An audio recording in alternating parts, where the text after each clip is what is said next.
ɓiɓɓe fulɓe andu diine maɗa fedde heblo sukaɓe afrique weltare tv takkusana yoni to fasudeɓe to gawi to fasudeɓe to kulonkari to radio tata to radio tare to radio tata cheikhu oumar to gurela ali kawel to madina alheri to guetama ko on takkusan juuɗa ha to duɗal ceerno aboubachirou ba to a woyni beyrouta ha to galle ceerno amadou hadi tall to ñorode sahel e ko taari ɗum kala ene jeeya e gardidi kabaruji men to leydi mauritanie ko altine janggo dendagal jokkuli leydi ndi kala mawninta julde mumen korka to leydi sénégal ko accident musɗo waɗi e tolno sibasor ko famdi kala yimɓe jeegomo mbasi hen pittali mumen jeeɗiɗo waɗɓe mbarmi hen to leydi mali ko aleda hannde o jokuli leydi mali kala mawnini julde mumen korka caggal kay commission halfinaɓe ko fati diine kolliri tigui wonde lewru ndu yiyama e yoga e jokuli leydi ndi kala to leydi guiné conakry ni colonel mahamadi doumbia o holli gardiɗo leydi transition leydi ndi o holliri tigui maw jooɗo e jappere laamu ɗo kay ha lebbi capantati e jeenayya to leydi burkina faso yimɓe jeetata wonnoɓe e mina zeng goto nana juuki e nder woydu lugguide no fewi no luggede mum ene guime ha temmedde jeeɗiɗi métre caggal kayne ndiyam tooɓo kew ko ndiyam bettiɓe toon to leydi gabon teskama toon ko terminal pétrole goto mo waɗɗani port gentil ko kañum tina toon fiita mawɗo no fewi ko fate carburant ene wanjo e maaje kadde to kabaruji men joolam jaɓeri ma jaa ha to afghanistan ha to grande bretagne bisimilla mon e kirki hotodirte joni joni piren pacciren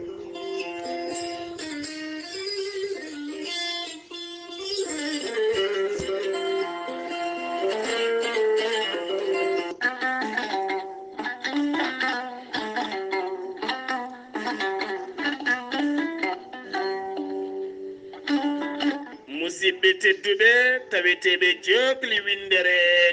jaɓɓoɗena gorel teya gorel teya ko haako moƴƴo iwruken to koridinoro ari ko wallude en e safrude en ha moni kala yiito hen hoore muɗuma gorel teya ala rewam ala effet a wulna ndiyamma ha wula jaw ha fasa guitta hen ko jamireɗa mbaɗa hen aɗa yara aɗa yiito cellal ɓandu maɗa gorel teya an joguiɗo AVC walla jogui cardiaque ɓandu wulor ɓandu jaaɗor mo nangata taare caɗele gorago tuƴiɗo ko fiiɗo koyɗe musoje koppi musoji ɓandu jaaɗor ɓandu wulor an donkuɗo yaade jama e juma jokkoyde enɗam gam koyɗe musoje jokkodir e gorel teya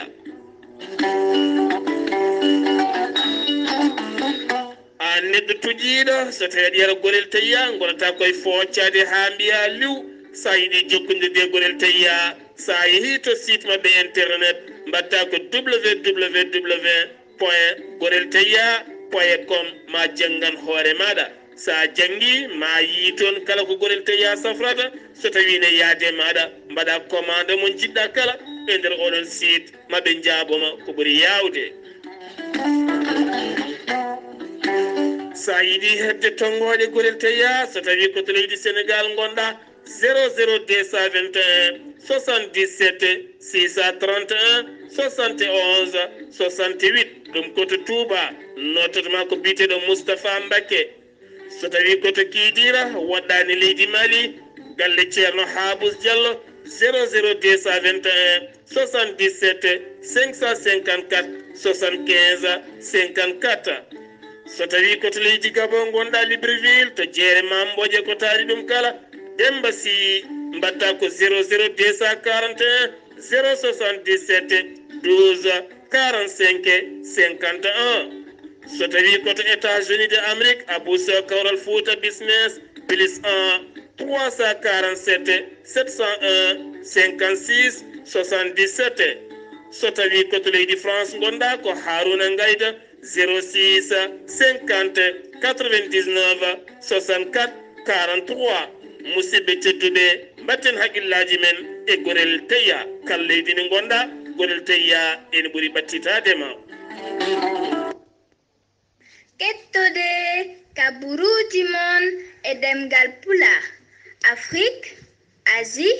Europe, Amérique, Moyen-Orient, Océanie. Jam ñalle mon musidɓe tedduɓe eɗen gone dewo eɗen gone dewo go lewru mai hitande ujunnaji ɗiɗi e nogas e ɗiɗi kabaruuji men e ɗemgal pulaar e sawte ko musidɗo mon sehil mon Ghalii Bah to karallagal ha mbawon yiide en to banggue nate ɓosoje ko miñi men sehil men Saydou Bah ko adi kabaruuji men noon jayde mon jayde weltare ɓiɓɓe fulɓe andu diine maɗa weltare TV e gardugol Sar Abdoulaye Sarr emin mbiya on juulemo wuuri yona juula kewɗo oɗon jallo oɗon jaafo yo Allah rokku en kadi tawede oɗo saaha mo wuuri tawa eɗen ɓeydi diine men ena ustaki jayde weltare ɓiɓɓe fulɓe andu diine maɗa ene wiye on dendagal ko meɗɗon nande guila to banggue kumpital ngal ha to banggue jewte émission ngaji mum ko wayno buuɗal yurmeende e jewte bawɗe wonde kala hen ko fewnitaki on min ñaguima on yafuya wonno fandare amen tan ko yidde weltinde on e yidde humpidde on e andinde on dendagal ko kewi e nder windere nde kala kono noon kadi jayde weltare ɓiɓɓe fulɓe ne wiya on nde wonno neɗɗo timmani kala ko feewi hen koto Allah ummi ko fewani hen ko noon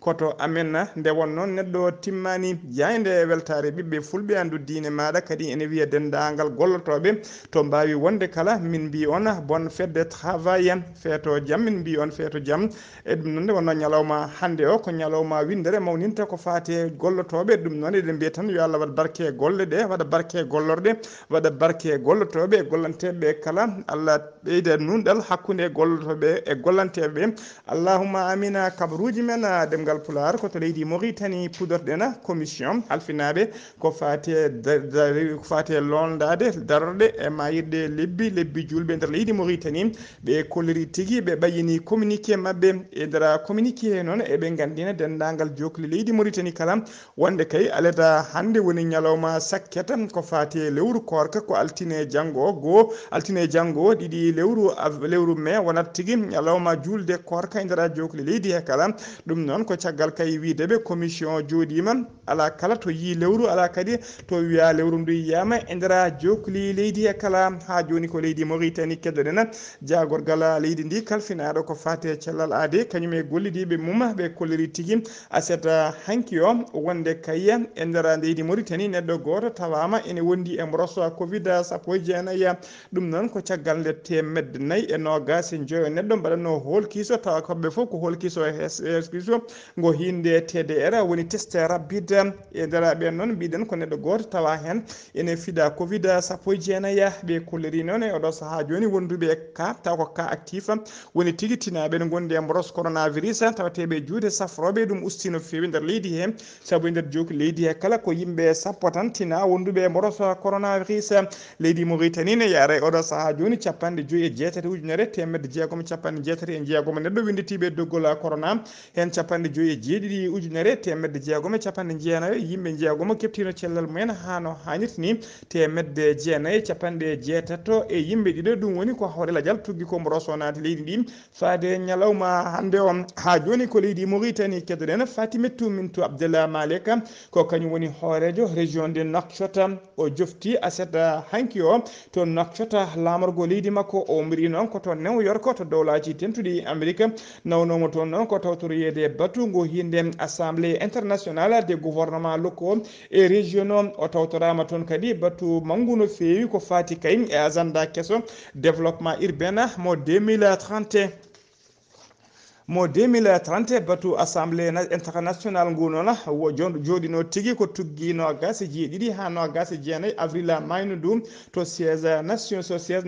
unies to New York ha joni ko leydi Mauritanie keddoɗen ko hande woni go lewru mai kala ñande go lewru mai noon windere nde kala ene mawnino ko fate ñalawma inniraɗo ñalawma gollotoɓe woni fête de travail e ndina mbadi noon hoorejo leydi ndi hono Mohamed Cheikh Ghazouani o windi e hello makko tweet o waɗi hen ɓataake ɓataake faade dendagal gollotoɓe leydi ndi kala omo duwanoɓe omo wiyaɓe bonne fête omo wiyaɓe kadi félicitation omo wiyaɓe kadi omo mantaɓe omo manaɓe omo jarnaɓe kadi omo wiyaɓe ndeɓe ɓeydoto golle no hannirta ni ha joni ko leydi seɗum mima to leydi Mauritanie ko to leydi Sénégal paɗen to leydi Sénégal to ne ñalawma hannde o gam mawninde fête 1er mai hoorejo leydi ndi hono Macky Sall kañume hoore mum ƴetti hello mum Twitter o waɗi hen ɓataake faade dendagal gollotoɓe leydi ndi kala wideɓe tigui fedde wideɓe meilleur ve e duwanadeɓe kadi nde Allah sembintaɓe junna balɗe mabɓe kadi omo sembinaɓe nde ɓe to tigui tinnade golle ɗe ha joni ko leydi Sénégal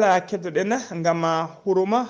hurmade lewru korka ndu e weltare ko fate mayirɗe lewru korka ndu hoorejo leydi ndi hono Macky Sall o yamiri tigui nde fodde temedde nayyi e nogas e joyo sagata nogas e nayo temedde nayyi e nogas e nayo sagata songonoɓe dumbaɓe nder kasoji nde mbawata woppitede e mbadi grâce présidentielle ɓen temedde nayyi e nogas e nayo noon hebɓe fattange woppitede ene tawe hen nayeɓe yaroɓe duuɓi 65 fayi dow en tawe hen kadi ɓe gona harɓe cellal en tawe hen kadi sukaɓe tokosɓe witeɓe des mineurs en tawe nder mabɓe ha joni ko leydi Sénégal keddoɗen caggal nde armée leydi Sénégal firtino ha sori ladde dendagal base uji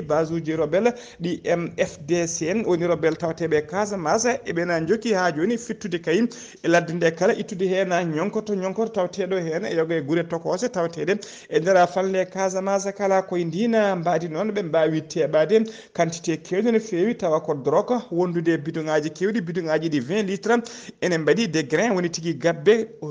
drogue mo hinde yamba hellirama noon ɗum noon ɓe teeɓi ɗum noon ko teeɓima hen yimɓe hewɓe no fewi nder ɓen naggaɓe ne tawe hen chef de village woni joom wuro woto tawtego to rewo Sintiane to woro Sindiane e on wuuro noon ko chef de village wuuro witego Djibi Dione ko kañuma chef de village mum woni joom wuuro mum kañum teeɓa toon o tawrama noon omo jogui kene ɓuura 1 tonne de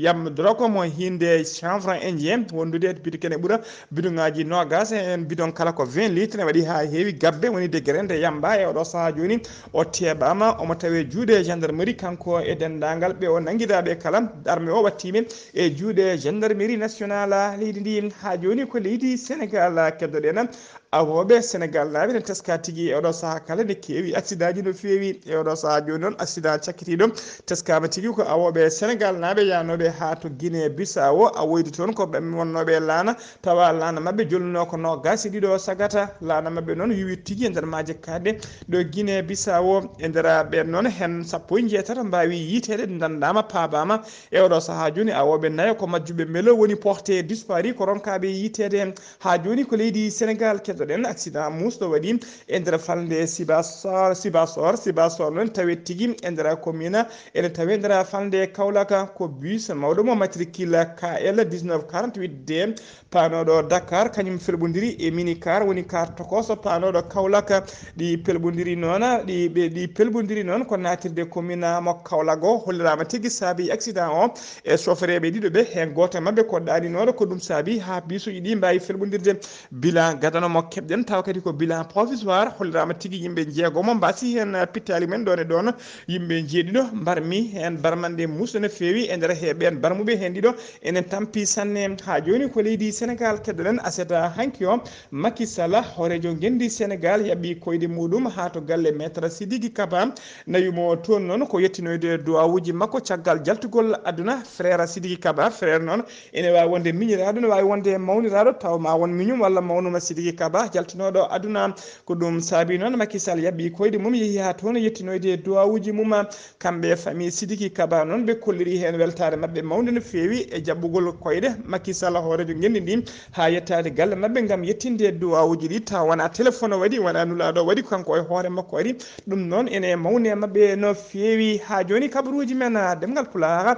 seno wima to leydi Sénégal ko to leydi Mali paɗen jagoro gan leydi Mali kalfinaɗo ko fati dineji e adaji e fina tawa o holliri tigi e tugnade commission halfinaɓe ko fate darorde e mayorde lewru ɓe kolliri tigi wonde lewru yiyama aseta hanki o kikiɗe walla jamma e nder yoga e nokkuji tawteɗi e nder leydi Mali ɓe kolliri lewru ndu yiyama to fande yoroso yiyama kadi ha to masina ko ɗum saabi noon ɓe mbaɗi communiqué mabɓe hollirde ɓaade lewru yiyama hanki e nder yoga e nokkuji ɗum noon ko aleda hande o woni julde korka e nder jokuli leydi Mali kala leydi Mali noon ɓe juuli julde mabɓe ñalawma hande o ha joni kabaruuji men e ɗemngal pulaar to leydi Mali chef d'état major général des armées mo leydi Mali o ɓayyini communiqué makko mo tongode 34 on communiqué noon ko hollir tigi wonde armée leydi ndi ɓe mbaɗi bombardi ɓe pirti ha sori ladde base uji terroriste en kewɗi ha tenti noon e oɗo base mo biyeteɗo Ousmane Hima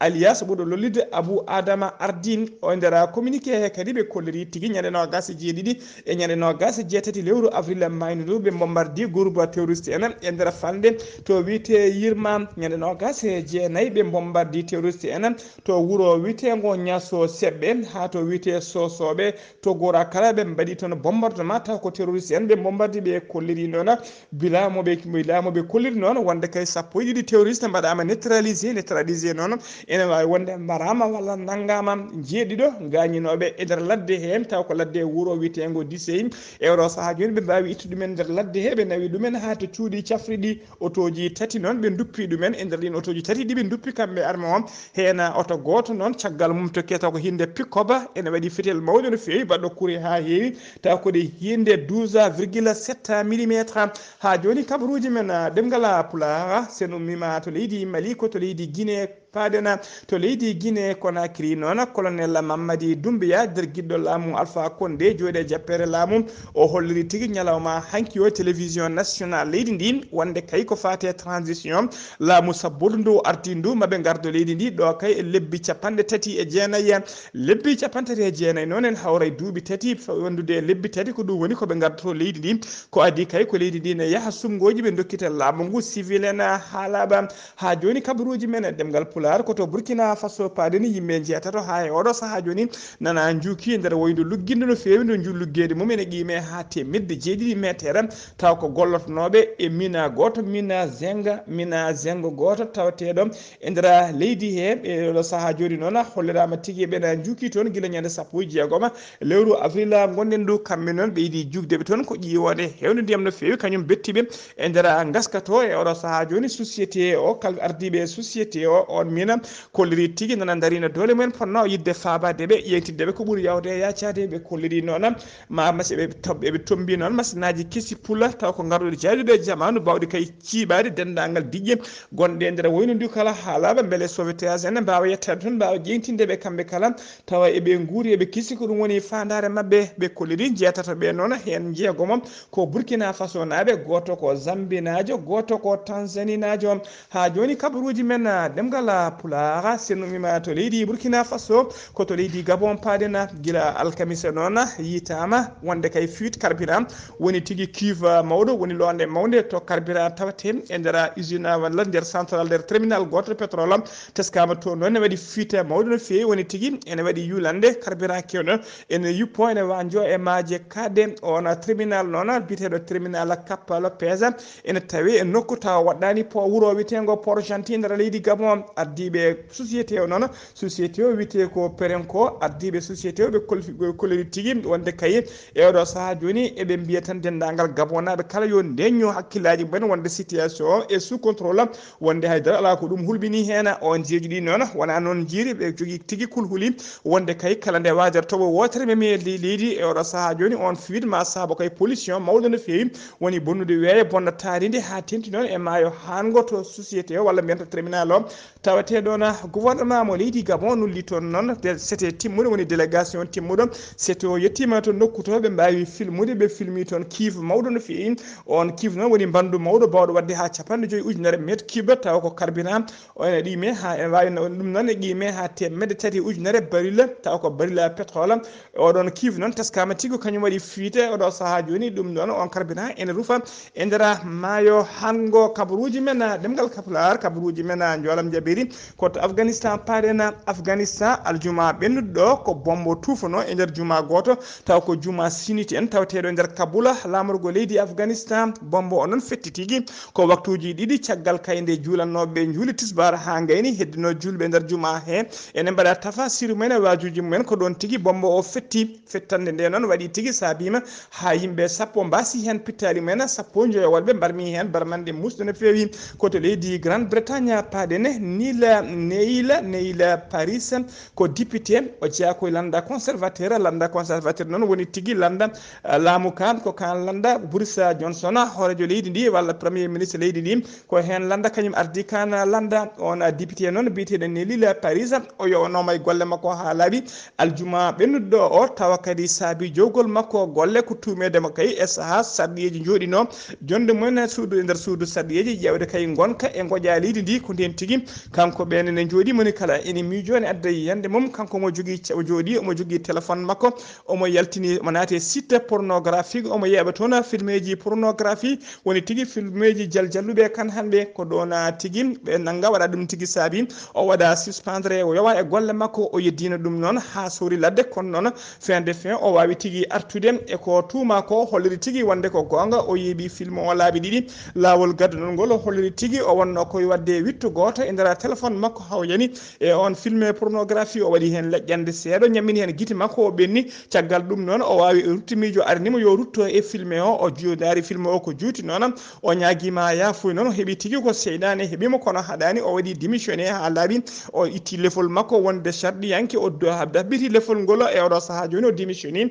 ha laaɓi o kanko député noon o ardino tigui kanko joɗanino woɗo wuuro witego Tiverton e wuuro witego Horiton ɗeɗo guure kala kanko joɗanino ɗumen e nder suudu sarɗiyeji leydi ndi caggal nde waɗi démission noon ɓoyata ma ɗeɗo guure ɗiɗi mbawa suɓade député taw ko kellifaɗo bawɗo joɗanade ɗumen e nder suudu sarɗiyeji musidɓe tedduɓe gasi ha laaɓi ceer ko ɗum ɗo wonno komin tongal noon kabaruji men e ɗemgal pulaar sawte ko musidɗo moon sehil moon Ghalii Bah to karallagal ko Saydou Bah ñalawma janggo ma en ketto musidɗo men sehil men Sara Ablaye Sarr so tawi kay jawdi makko hawanimo eɗen mbiya tan bandiraɓe kala juule mo wuuri yen juul kewɗo oɗon jello oɗon jaafo yo Allah rokku en tawede oɗo saaha mo wuuri taweɗen ɓeyde diine men ustaki allahumma amina.